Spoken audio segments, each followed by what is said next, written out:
Hello అండి, ఎలా ఉన్నారు? ఇవాళ మనం తెలుసుకోబోయే స్టోరీ గోల్కొండ కోట. నవాబుల చరిత్ర సౌధం గోల్కొండ కోట. తప్పక చూడవలసిన కట్టడాలు ఇవన్నీ, చారిత్రక కట్టడాలు. గోల్కొండ ఫోర్ట్ అని కూడా అంటారు. ఈ గోల్కొండ ఫోర్ట్ చరిత్ర 13వ శతాబ్దంలో మొదలైంది. కాకతీయ తర్వాత 16వ శతాబ్దం మరియు 17వ శతాబ్దాలలో ఈ ప్రాంతం పాలించిన కుతుబ్ షాహీ రాజులు పాలించారు. ఈ కోట ఒక గ్రానైట్ కొండ మీద 120 మీటర్లు ఎత్తులో ఉంటుంది. భారీ నిర్మాణ ప్రకారాలు ఈ నిర్మాణాన్ని చుట్టుముట్టాయి. మరి చూసేద్దామా గోల్కొండ కోట? కుతుబ్ షాహీ అనే రాజులు నిర్మించిన ఈ భారీ కట్టడాన్ని చూస్తే ఎవరికైనా ఔరా అనిపించక మానదు. కోటలోని గోడలు కింద చప్పుళ్ళు కొడితే అక్కడెక్కడో కొండపైన ఉన్న రాణి మహల్ వరకు వినిపించే శబ్దం నేటికి ఆశ్చర్యకితులను చేస్తాయి. కోట గురించి మరిన్ని విషయాలు ఏంటో చూద్దామా? గోల్కొండను కాకతీయులు వారి వారసులు ముసునూరి నాయకులు పాలించారు. పిదప బహనీయుల ఆధీనంలోని వెళ్ళిపోయింది. ఆ తర్వాత హైదరాబాద్ కుతుబ్ షాహీ వంశస్థులు గోల్కొండను చేజిక్కించుకున్నారు. గోల్కొండ కోటను 120 మీటర్ల ఎత్తున ఒక నల్ల రాతి కొండపై కట్టారు. కోటకు దక్షిణం వైపున ఒక పెద్ద బురుజు కూడా ఉంది. కోట బురుజుతో కలిపి గోల్కొండ కోట 5 కిలోమీటర్ల చుట్టుకొలతను కలిగి ఉన్నది. గోల్కొండ కోట వజ్రాల వ్యాపారానికి ప్రసిద్ధి చెందినది. ప్రపంచ ప్రసిద్ధిగాంచిన కోహినూరు పిట్ వజ్రము, హోప్ వజ్రము, ఉర్లాప్ వజ్రము ఈ రాజ్యంలోని పరటాల కొల్లూరు గన్ల నుండి వెలుగులోకి వచ్చాయి. అందుకే నిజాం ప్రభువులు ప్రపంచ సంపన్నులు అయ్యారు. గోల్కొండ 4 వేర్వేరు కోటల సముదాయం. కోటకు మొత్తం 9 ద్వారాలు ఉన్నాయి. అందులో ఫతే దర్వాజా, విజయ దర్వాజా, మోతీ దర్వాజా, కొత్త కోట, జమాలి, పక్కా దర్వాజాలు కొన్ని ఇప్పుడు మరియు కోటలోకి వెళ్తున్న ఫతే దర్వాజా నుండే విజయ ద్వారము. ఔరంగజేబు గోల్కొండపై విజయము తర్వాత ఫతే దర్వాజా గుండా తన సైన్యాన్ని నడిపించాడు. ఈ దర్వాజా నిర్మించడానికి ధ్వని శాస్త్రాన్ని అవపోసన పట్టినట్లుంది.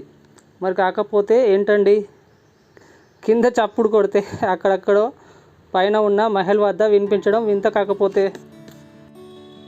కోటలో 87 బురుజులు ఉన్నాయి. వాటిలో పెటా, మోసా, మజ్ను బురుజులు ప్రసిద్ధి చెందినాయి. వీటి మీద సైనికులు నిలబడి శత్రువుల రాకను పసిగట్టేవారు. బురుజుల మీద శత్రువుల వైపు గురిపెట్టే విధంగా ఫిరంగులను అమర్చారు. కరోటా హౌజ్.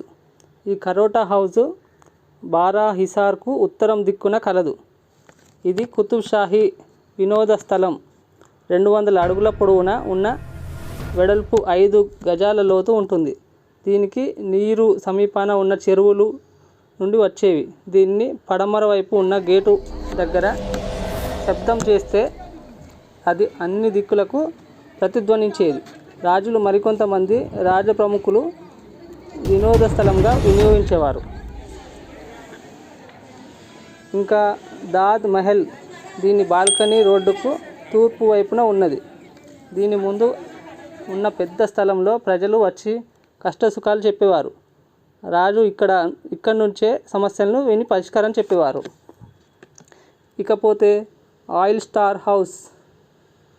ఇది నూనె దాచిపెట్టే స్థలం. కొలతలతో 30, ఇంకా 50 మరియు 10లో కొలతలతో ఒకే రాతితో మలచబడింది. 12,000 గ్యాలన్ల నూనె ఈ నిల్వ చేసి సప్లై చేసేవారట.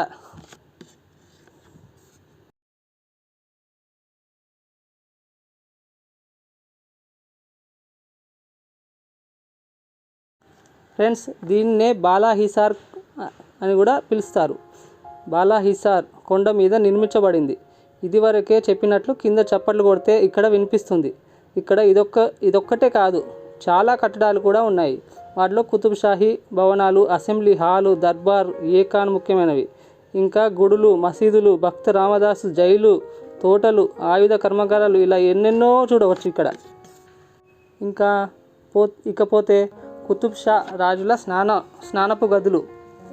బాలా హిసార్ గేట్ నుండి లోనికి ప్రవేశించేటప్పుడు కుతుబ్ షా కుడివైపు ఉంటుంది ఈ గది.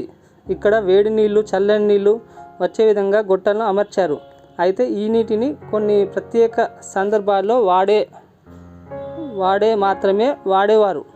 ఎవరైనా రాజా వంశీయులు చనిపోతే ఇక్కడ వేడి నీటితో స్నానం చేయించి ఉత్తరం వైపు నుండి శవపేటికలను తీసుకెళ్లేవారట. ఇంకా మనం చెప్పుకోదగ్గది నగీనా బాగ్. తోటకు దక్షిణమున ఆర్కులలో రాకుమారులు, రాకుమార్తెలు ఊగేందుకు ఊయలలు అమర్చబడి ఉన్నాయి. ఇప్పటికీ వాటి గుర్తుగా ఆర్కులోని రాళ్లలో రంధ్రములు కనిపిస్తాయి. ఎడమవైపు రాక్షస భటులు భవనం గమనించవచ్చు. అదే మార్గంలో కుతుబ్ షాహీ రాజులలో చివరివాడైన తనీషా పరిపాలనలో మంత్రివర్యుడైన అక్కన్న మాదన్నల కోసం నిర్మించిన కార్యాలయ భవనం కూడా ఉంది. ఇకపోతే బడీ బౌలి అనగా బాలా హిసార్ మెట్లకు కుడి పక్కన ఒక పెద్ద బావి, అందులో ఒక మూలరాయి ఉన్నది. అది వేసవిలో నీరు కింద పడటానికి సహాయపడేది. ఈ బావి దగ్గరలో 2 వరండాలు ఉన్న ఒక భవనం ఉంది. అక్కడ రాజులు సేద తీరుతూ ప్రకృతిని ఆస్వాదించేవారట. ఇకపోతే మనం ఎప్పుడెప్పుడా అని తెలుసుకోవాల్సింది ఇప్పుడు చెప్పబోతున్న భక్త రామదాసు జైలు. భక్త రామదాసుగా ప్రసిద్ధికెక్కిన కంచర్ల గోపన్న నాటి తనీషా హయాంలో భద్రాచలం తహసీల్దార్, ఆయన మంత్రివర్యుడైన మాదన్న మేనల్లుడు. ఆయన జైలు శిక్ష సమయంలో చెరసాలలో ఉన్నప్పుడు రామలక్ష్మణుల ప్రతిమలను, హానుమంతుడు ప్రతిమలను సృష్టించాడట. నేటికి వాటిని గోల్కొండ కోటలో చూడవచ్చు. వింతే కదా మరి. ఇకపోతే కోటలోని ఇతరముల గురించి తెలుసుకుందాం.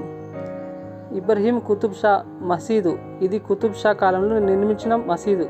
ఇక్కడ నుండి గోల్కొండ మొత్తాన్ని, హైదరాబాద్ భవనాలను చూడవచ్చు. బారాదరి. ఇది గోల్కొండ కోటలో ఎత్తైనది. ఇది 3 అంతస్తులలో నిర్మించిన సభా మండపం. పై అంతస్తులో రాజు సింహాసనం ఉన్నది. ఇక్కడ నుండి రాజు చార్మినార్, మక్కా మసీదులను చూసేవాడట. ఇకపోతే ఆర్మరీ.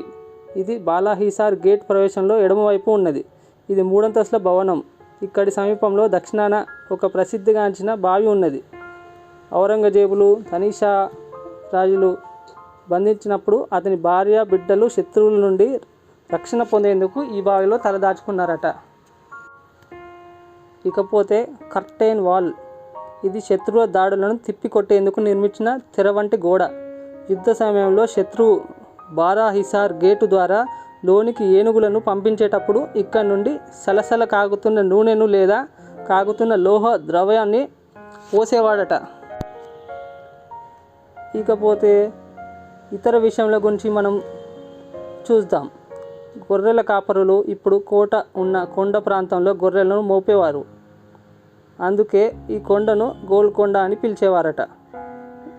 గోల్కొండ డక్కన్ సామ్రాజ్యంలోనే అతిపెద్ద దుర్గం. అప్పట్లోనే సాంకేతికత పరిజ్ఞానంతో కట్టిన ఈ కట్టడం సౌత్ ఇండియాలో మరెక్కడ కనిపించదు. ఔరంగజేబు కోటను హస్తగతం చేసుకోవడానికి 8 నెలలు పట్టిందట. కుతుబ్ షాలను ఓడించి మొఘల్ దక్కన్ ప్రతినిధిగా అసఫ్ షాను నియమించి ఔరంగజేబు ఢిల్లీ వెళ్ళిపోయాడు. ఆ తర్వాత ఇతను నిజాం ఉల్ ముల్క్ బిరుదును ధరించి నిజాం పాలకుడు అయ్యాడట. ఇది ఫ్రెండ్స్ గోల్కొండ యొక్క చరిత్ర.